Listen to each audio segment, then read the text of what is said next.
সবুজে ঘেরা ঘন অরণ্য, ঘন বনের একপাশে সুন্দরভাবে বয়ে চলেছে তোরসা নদী।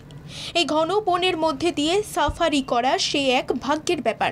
সাফারির সময় বন্যজন্তুদের দেখা আর পাখির মুখরিত ডাকে মুগ্ধ হওয়া, এই অভিজ্ঞতা পাওয়া যাবে দক্ষিণ খয়েরবাড়ি নেচার পার্কে। ডুয়ার্সের মাদারিহাট থেকে 15 কিলোমিটার দূরে অবস্থিত দক্ষিণ খয়েরবাড়ি নেচার পার্ক। এই পার্কে গেলে দেখতে পেতে পারেন বাঘ ও চিতা বনে বিচরণ করে বেড়াচ্ছে।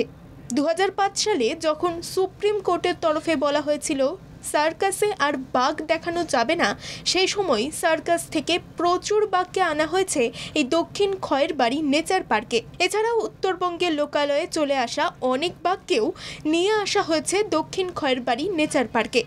সুন্দরবন থেকে চলে আসা অনেক রয়্যাল বেঙ্গল টাইগারও ঠাঁই পেয়েছে এখানে।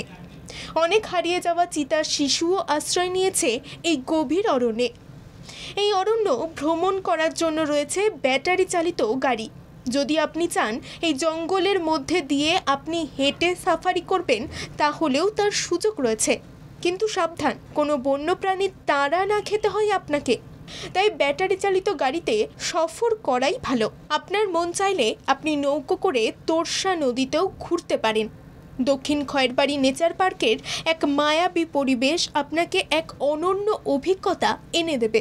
চিতা আর বাঘ ছাড়াও জঙ্গল সাফারি করার সময় ভাগ্য ভালো থাকলে ময়ূরও দেখতে পাবেন আপনি। ভাবছেন এখানে যাবেন কিভাবে? হাওড়া স্টেশন থেকে ট্রেনে করে পৌঁছে যান হাসিমারা স্টেশন। সেখান থেকে গাড়ি ভাড়া করে পৌঁছে যান দক্ষিণ খয়েরবাড়ি নেচার পার্ক। থাকার জন্য এখান থেকে পৌঁছে যান জলদাপাড়ায়। সেখানে পশ্চিমবঙ্গের পর্যটন উন্নয়ন নিগমের অরণ্য ট্যুরিজম প্রপার্টি রয়েছে।